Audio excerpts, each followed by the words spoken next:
Olá pessoal, para variar e sair um pouquinho lá da Europa, vamos comentar agora sobre um filósofo africano, um filósofo etíope, o Zera Yacob.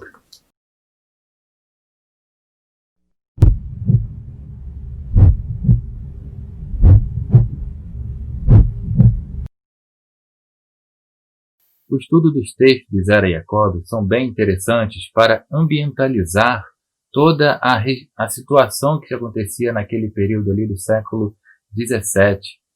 Todos os conflitos religiosos que aconteceram naquele período.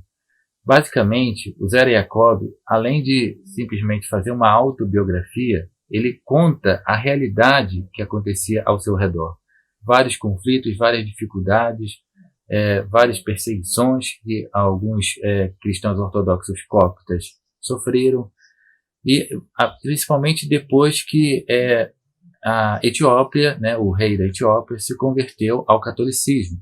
Nesse sentido que você vai ver aqui no texto de Zera Yacob, uma ambientalização de tudo isso e mostrar como que ele entendia toda a situação, como ele estava lidando com toda a situação.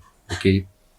Vamos simplesmente seguir a leitura aqui para que você possa entender o texto. O texto dele é chamado de Hatatá, que muitos traduzem como tratado ou simplesmente, sei lá, investigação. Outros como inquérito, apesar de que inquérito eu acho que é meio forçado coisa, né? Tipo, parece que é uma coisa meio policial, né? Mas seria, acho que uma investigação, talvez seria uma forma de você traduzir, ou talvez análises, questionamentos, enfim. Esse texto de Zera Yacob lembra logo de cara uma certa reflexão mais do tipo teodiceia, certo? Teodiceia, ética, ok? Porque é uma reflexão sobre a justiça ao seu redor.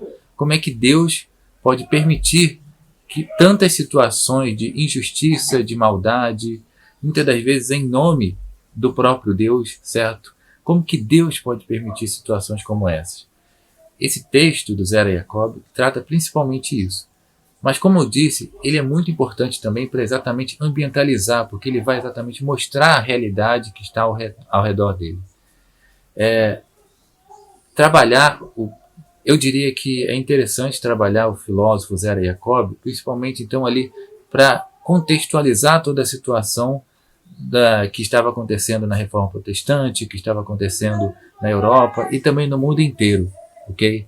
Diante de tantos conflitos religiosos, a atitude comum desse tempo era exatamente acabar caindo num certo ceticismo em relação às religiões, em relação às tradições, e o Zera Yacob mostra bem claramente esse tipo de pensamento.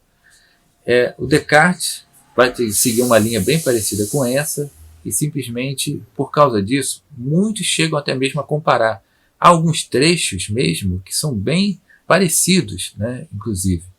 Deixando bem claro, né, que o Descartes é contemporâneo ali do Zera Yacob. Eles viveram no mesmo período. Ambos viveram as mesmas angústias, os mesmos problemas, ok? É claro, cada um da sua maneira, cada um vivenciando da sua maneira, mas o que muitos filósofos europeus acabam não fazendo, que é mostrar a realidade mesmo, certo? O Zera Yacob mostra a situação concreta ali do que ele estava passando. É interessante então logo observar que a gente vai estar lidando com um período de conflito religioso, em que os jesuítas estavam querendo simplesmente evangelizar vários locais no mundo. E ali não é diferente. Os jesuítas chegaram até a Etiópia simplesmente com a intenção de evangelizar aquele local. E eles aparentemente conseguiram conquistar o rei, né, daquele local. Obviamente o rei em questão tinha toda uma série de interesses, então a gente vai com calma aí também, que não pode ser que não seja uma conquista do tipo o cara se converteu pura e simplesmente pela fé, mas havia também interesse, obviamente, em termos comerciais, em termos de poder, porque a igreja copta, ortodoxa copta, né, copta é uma referência ao Egito, a igreja ortodoxa copta dominava aquela região, porque tinha muito poder, tinha muita influência, e o rei, ao se converter, digamos assim, ao catolicismo, ele está conseguindo uma certa independência em relação a essa igreja ortodoxa que existia naquele local. Ele acaba, então, por assim dizer, conseguindo uma independência, conseguindo mais poder para si, conseguindo apoio, né, de Portugal e da Espanha. E então, dessa maneira, acaba tendo mais poder. É do interesse do rei, né, em termos políticos mesmo, ele se converter ao catolicismo para exatamente bater de frente com esse poderio da Igreja Ortodoxa Copta. Okay? Vamos tentar então pensar aqui na relação, como é que isso acabou acontecendo. Obviamente, depois que o rei se converteu, ele começou a perseguir todos aqueles que eram coptas. Okay? Vamos tentar entender como é que era o posicionamento. Esse era o contexto em que o Zera Jacob estava vivendo. Vamos ver como é que ele conviveu com essa situação. Okay? Temos aqui o tratado, então. Tá? Essa tradução aqui, na verdade, não é uma boa tradução. O que eu estou lendo aqui com vocês é uma tradução do Google. O texto mesmo original é em inglês, né? E aqui o Google está traduzindo automaticamente para mim. Depois eu posso deixar a página aí para vocês acompanharem, ok? Como vocês vão ver, é um texto basicamente assim de uma certa autobiografia, antes de mais nada. Vamos comentar então um pouquinho primeiro sobre a vida dele, tá? Nesse primeiro vídeo aqui. Vamos lá. Vamos começar lendo então o texto dele propriamente, capítulo 1 aí. O texto é bem pequeno, tá, gente? Eles dizem que o texto é bem pequeno, tá, gente? É coisa de umas 12 páginas, 11, 12 páginas, ok? E bem curtinho. Vamos tentar ler pelo menos alguns trechinhos que ajudam, então, nesse processo de ambientalização de toda a situação que existia, ok? No mundo, né, com aquela questão da conversão dos cristãos e com toda a questão com toda aquela questão da reforma protestante, com a contra-reforma dos jesuítas, enfim. O Zera Jacob é mais ligado à Igreja Ortodoxa Copta, ok? Então, por isso mesmo, em dado momento, ele acabou sendo perseguido aí pelo rei que entrou no poder, ok? Então, é nesse sentido que você tem que considerar aí com uma certa cautela. Vamos tentar ler. Por isso que você vai ver que o texto é muito religioso e soa muito com uma certa teodiceia, porque fica exatamente levantando questionamentos a respeito da justiça e tudo mais. Vamos lá, então. Em nome de Deus, o único que é justo, vou descrever a vida, a sabedoria e a investigação de Zera Jacob, que disse: venham e ouçam, todos vocês que temem a Deus, enquanto eu lhes conto o que ele fez por mim. Eis que começo. Tá? Veja aí que é uns probleminhas de tradução, tá? Para vocês verem que é a tradução do Google. Em nome de Deus, que é criador de todas as coisas, o princípio e o fim, o possuidor de tudo, a fonte de toda a vida e de toda a sabedoria, escreverei sobre algumas das coisas que encontrei durante minha longa vida. Que minha alma seja abençoada aos olhos de Deus e que os mansos se regozijem. Busquei a Deus e ele me respondeu. E agora você se aproxima dele e ele o iluminará. Não deixe seu rosto se envergonhar. Junte-se a mim na proclamação da grandeza de Deus e juntos vamos louvar o seu nome. Veja que o texto é bem religioso, né? Agora ele começa a falar um pouquinho da vida dele.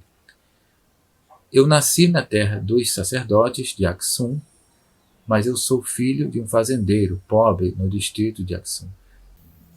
O dia do meu nascimento é 25 de Nahasi, 1592, depois de Cristo, okay? O terceiro ano do rei Jacob. Pelo batismo cristão, fui chamado de Zera Jacob, mas as pessoas me chamavam de Warki. Talvez se eu estiver lendo corretamente, certo? Quando eu cresci, meu pai me mandou para a escola por causa da minha instrução. E depois de ter lido os Salmos de Davi, meu professor disse ao meu pai: este teu filho é inteligente e tem paciência para aprender. Se você mandá-lo para uma escola superior, ele será um mestre e um médico. Depois de ouvir isso, meu pai me enviou para estudar Zêmia. Zêmia seria melodia, ok? Depois você vai ter lá o química e metáfora. Seu Azel seria gramática, né? Então, e são algumas palavras que aparecem. Melodia talvez seria um estudo de música, né? Ele foi levado então para estudar música, por assim dizer. Depois de ouvir isso, meu pai me enviou para estudar Zêmia. Tudo seria estudar música a princípio. mas minha voz estava normal e minha garganta doía. Mas minha voz estava normal e minha voz doía. Então meu professor costumava rir de mim e me provocar. Provavelmente aula de canto, aula de música, né? Então você tinha lá algum certo problema no canto dele. Fiquei lá por 3 meses, até que superei minha tristeza e fui para outro mestre que me ensinou Quênia e Seuésia. Quênia e Seuésia. Seria metáfora e gramática, né? Talvez retórica e gramática, alguma coisa assim. Deus me deu o talento para aprender mais rápido que meus companheiros e isso compensou minha decepção anterior. Fiquei lá 4 anos. Durante aqueles dias, Deus, por assim dizer, arrebatou-me das garras da morte, pois enquanto brincava com meus amigos, caí em uma ravina e não sei como fui salvo, exceto por um milagre de Deus. Depois que fui salvo, medi a profundidade da ravina com uma longa corda e descobri que tinha 25 braças e uma palma de profundidade. Agradecendo a Deus por me salvar, fui para a casa do meu mestre. Depois disso, fui para outra escola para estudar a interpretação das Sagradas Escrituras. Fiquei 10 anos nesse tipo de estudo. Aprendi as interpretações tanto do Frank quanto dos nossos próprios estudiosos. Aqui do Frank, gente, é uma referência aos portugueses, tá, ok? Que tinha chegado lá. Provavelmente uma referência até mesmo aos jesuítas, ok? Então, os nossos próprios estudos seriam estudos aí do caso da Igreja Ortodoxa Cópita, que ele pertencia. Então, por isso ele está falando dos nossos próprios estudiosos. Os Franks seriam, então, os portugueses. Frequentemente, suas interpretações não concordavam com a minha razão, mas retive minha opinião e escondi em meu coração todos os pensamentos de minha mente. Esse é um ponto importante, né? Às vezes ele fala muito de que reteu, né, por um certo tempo, apesar de que ele não concordava com a razão dele. Já começa a demonstrar um certo ceticismo aqui, né? Depois a gente vai ver isso com mais detalhes. Tendo retornado à minha terra natal, Aksum, ensinei por 4 anos, mas este período não foi pacífico, pois no ano 19 do rei, aqui vai começar, gente, a repetir os textos, ok? Infelizmente é um problema da tradução. Então eu já vou passar lá para baixo. Eu tive que ler, e pior que eu li isso aqui tudo. Mas vamos pular aqui, ó, tá? Aqui para o rei, ok?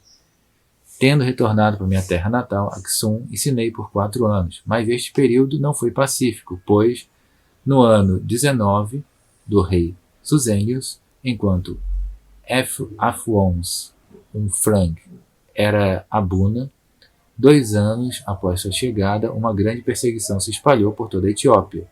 O rei aceitou a fé dos Frank, e desde então perseguiu todos aqueles que não a aceitaram.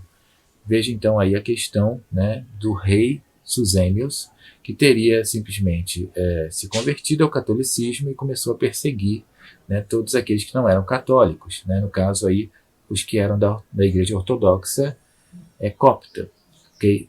O próprio Zera Jacob pertencia à Igreja Ortodoxa Cópita, ok? Esse então foi o primeiro capítulo, veja. Agora indo para o capítulo 2, vamos lá.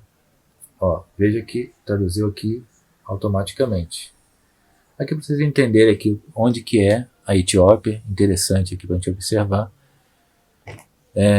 Depois eu posso colocar um mapa melhor aí, mas para vocês verem onde que fica localizada a Etiópia. Seguindo aqui para o capítulo 2 da obra, vamos lá. Nós temos, enquanto eu ensinava em meu distrito, muitos dos meus amigos passaram a não gostar de mim.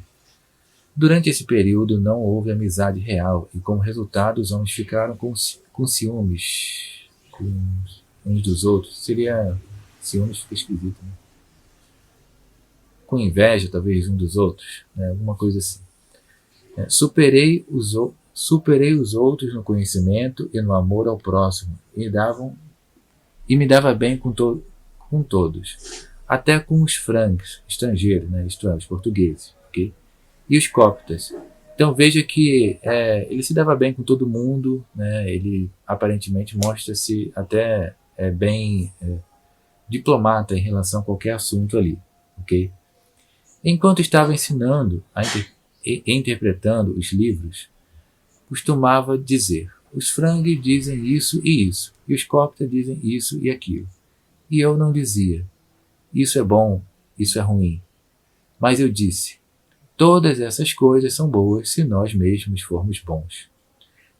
Consequentemente, eu era odiado por todos, os Coptas me tomaram por Frang e os Frang por Copta. Né? Para um Copta ali. Veja que engraçado, né? Ele tentou agir de uma forma diplomática ali, né? Tentando dizer que todas essas coisas são boas se nós mesmos formos bons. Veja que ele tentou ser meio neutro ali, ficar em cima do muro, mas ele acabou sendo detestado por todo mundo, né? Infelizmente acaba acontecendo, né? Na prática mesmo, os filósofos são sempre mais tolerantes e acabam não sendo bem compreendidos por ninguém. Esse é um dos maiores problemas. Muitas vezes acusaram-me ao rei. Né? Veja que, olha só na prática que acabou acontecendo. Muitas vezes acusaram-me ao rei, mas Deus me salvou.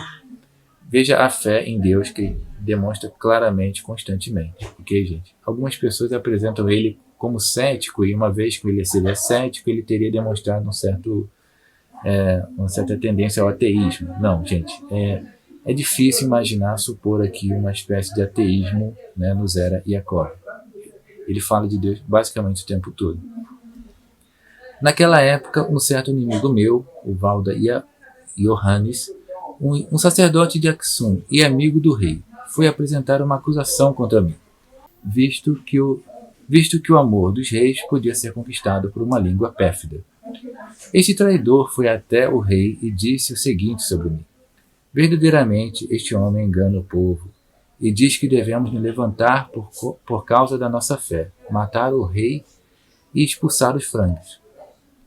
Ele também disse muitas outras palavras semelhantes contra mim. Mas, estando ciente de tudo isso e assustado com isso, peguei 3 medidas de ouro que possuía e os salmos de Davi, com os quais orei, e fugi à noite. Não contei a ninguém para onde estava indo. Então, veja que ele foi basicamente acusado ali por esse Valda Yohannes, e ele fugiu, né, no meio da calada da noite para que não seja pego, tá, gente? Então houve uma certa acusação falsa aí de que ele estaria fazendo uma série de atitudes contra os portugueses, os Franks ali, e contra o rei, contra o próprio rei, enfim. Então você vê ali que ele teve que fugir por causa dessas falsas acusações contra ele. Então, não contou ninguém, né? Não contei a ninguém para onde estava indo. Cheguei a um lugar perto do rio Takase e no dia seguinte, sentindo fome, saí com medo de implorar pão aos fazendeiros. Eu comi o que eles me deram e fugi. Vivi assim por muitos dias. No meu caminho para Shoa, encontrei um local habitado. No meu caminho para Shoa, encontrei um local habitado. Havia uma bela caveira no sopé de um vado profundo, e eu disse para mim mesmo: viverei aqui sem ser notado. Eu morei lá por 2 anos, até o rei, né, o king, né, o rei Suzenes morrer, no caso. Né? A tradução ficou meio truncada. Às vezes eu saía da caverna e ia ao mercado ou ao país do Amara, pois me consideravam um eremita, que mendigava e me dava o suficiente para aplacar minha fome. As pessoas, entretanto, não sabiam onde eu morava. Sozinho na minha caverna, senti que estava vivendo no céu.